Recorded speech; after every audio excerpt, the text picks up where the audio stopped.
Oh, let's get into broker stuff. Who here likes to get paid? Woo!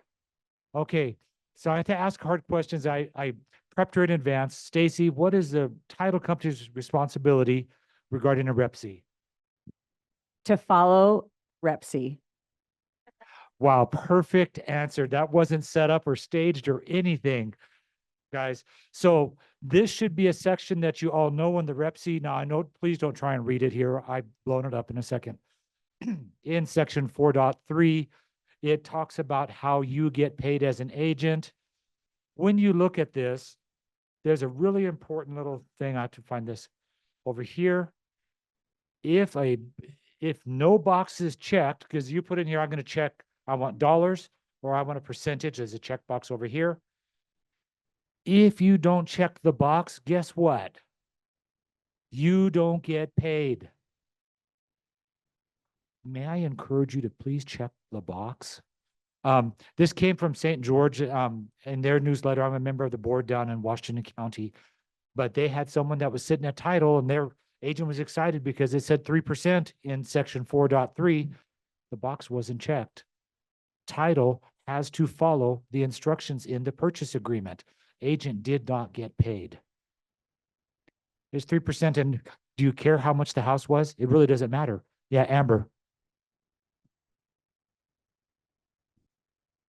Coming out of the REPC. Yes, that line in the will, next version of the REPC, the line that will coming be out? remove the boxes and the verbiage if no box is checked, because there will Okay. not be any, in the next iteration of the REPC. So it'll be either or, you'll fill it in. So, but can I just make that recommendation? Here's the safety tip, boys and girls. I'm just teasing. Read your dang contracts. Know what you're signing and do. Is that, I know this is, for those of you who are young, adulting is hard, but I want you guys to know your contracts. Anyway, that's all I have. They need to add it to the land REPC, Amber. But you should recommend them adding that to the land REPC. Okay.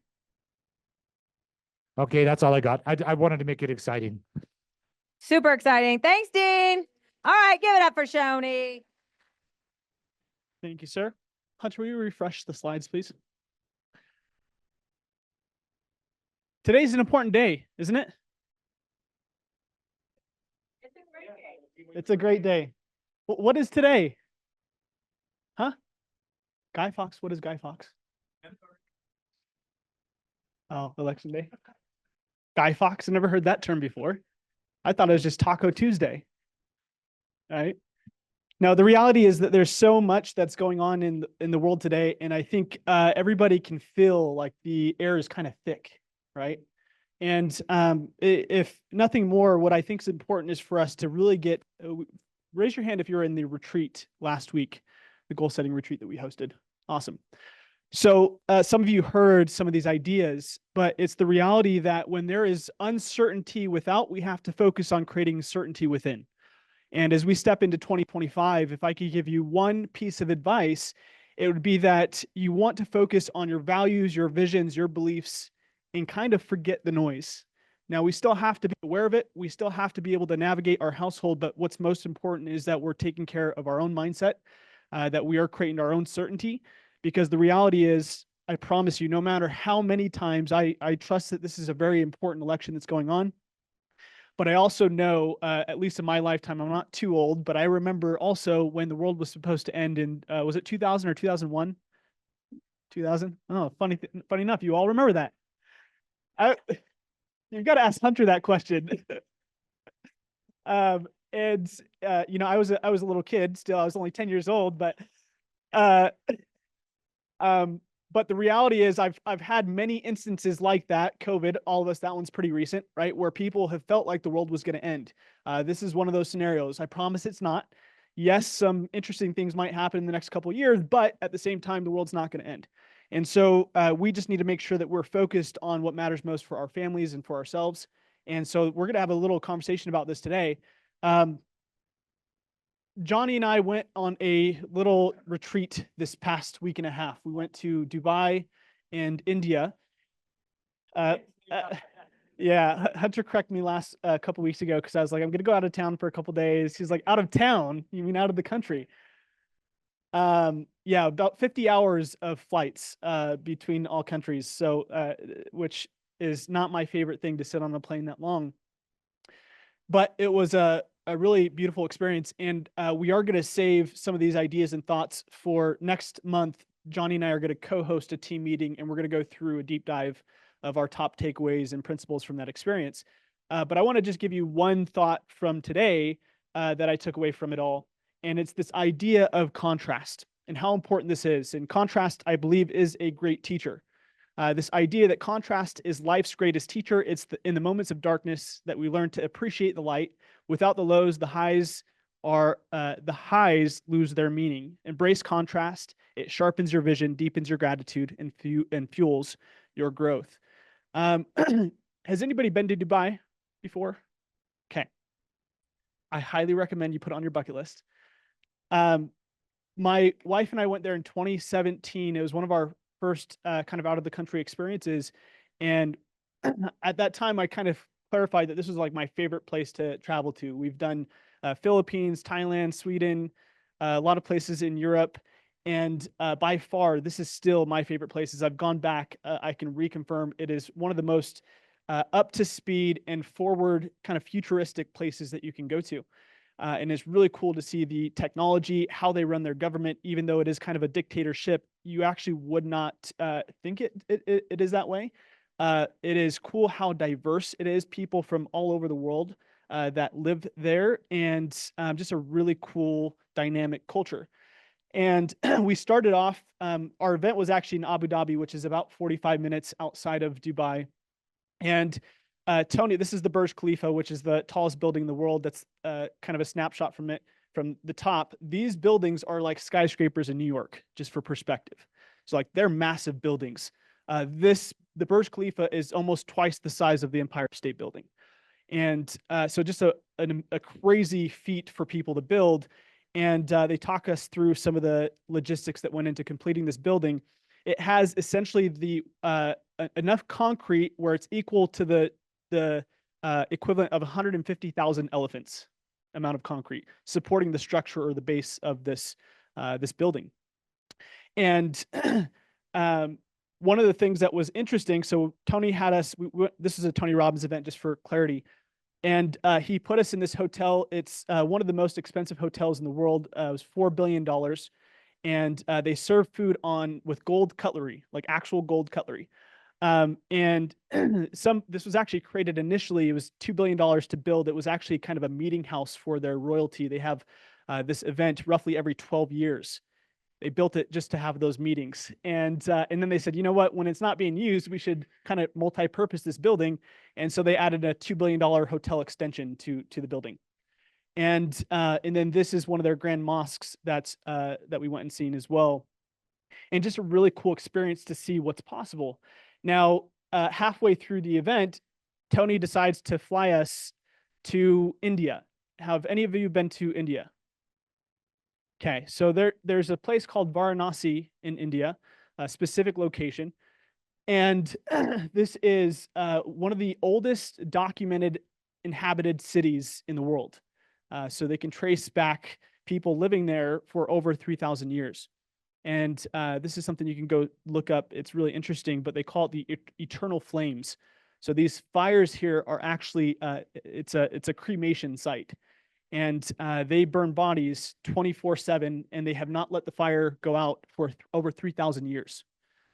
Really, really interesting if you dive into the backstory. And you can't really see because it's so dark, but there's just hundreds of people behind that, either family members or people helping. They believe that if people either pass away in this city, Varanasi, or they are cremated in this city, so they can travel or relocate the bodies after death, that it's kind of a one-way ticket to heaven.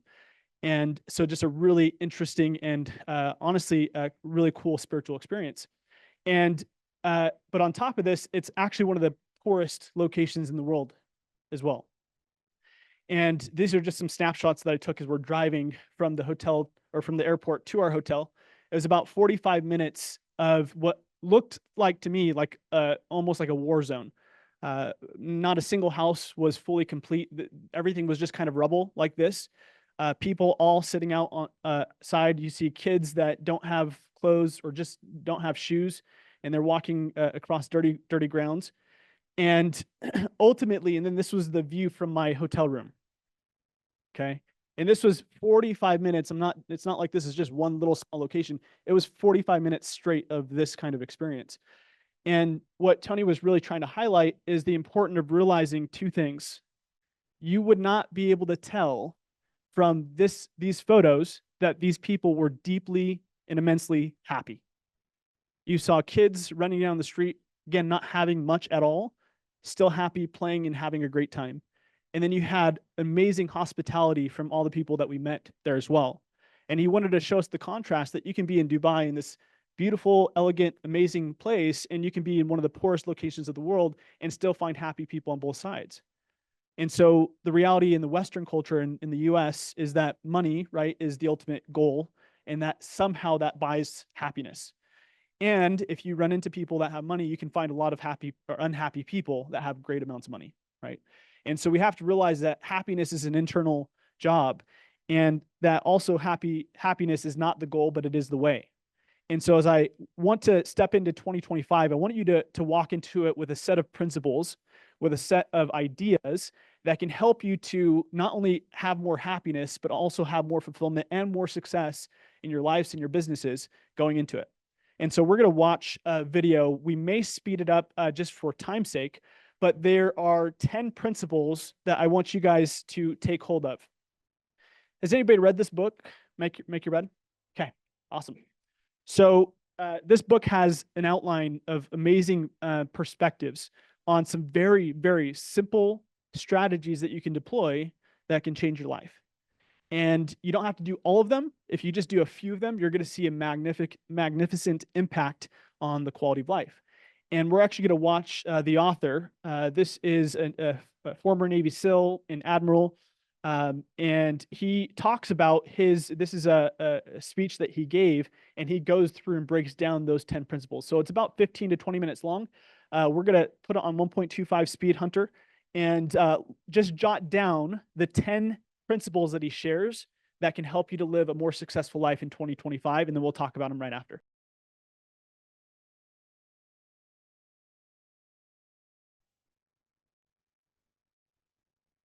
No worries if you didn't catch all 10. We've got them down for you. But I want to just check in for a second as you think through what's to come for your life, your business in 2025.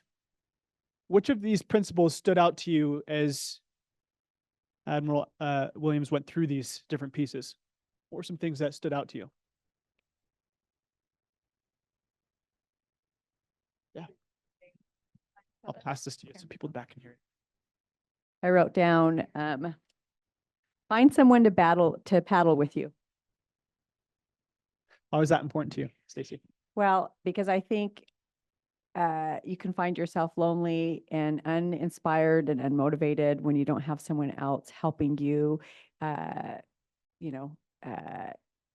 with your mindset and helping you with your struggles. It's always easier when you have someone else there that supports you. And just finding a good community around you helps you just thrive in all personal and professional aspects of your life, I think. Were you giving a small plug for people to come to these Tuesday meetings every week? Great. What else? Yeah.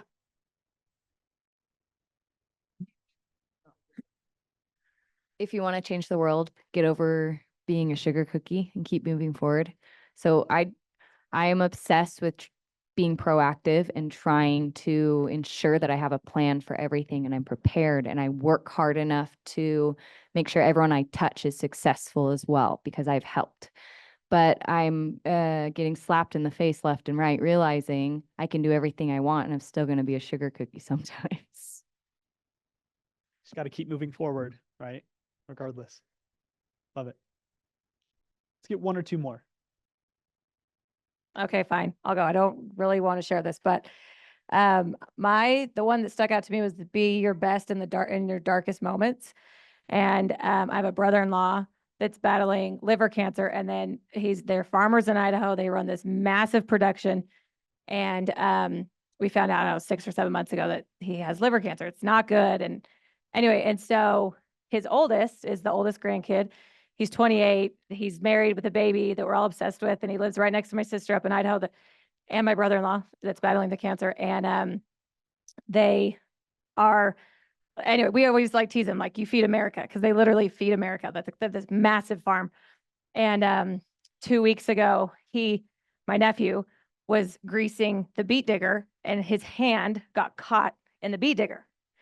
Life flighted him to Salt Lake, like, just terrible, like 12-hour surgeries. Like, he did another one today, another 12-hour surgery, pulling muscles from his lats to try and repair veins from his foot, like all these things. Like, it is literally, my brother-in-law's dealing with this. And then the person who's going to take over the farm when the cancer hopefully doesn't, but if it takes over, then it gets his hand basically removed. Like, it has been such a nightmare, like such a nightmare. And my sister really has been like the best in these dark moments, which this is why I didn't want to share this.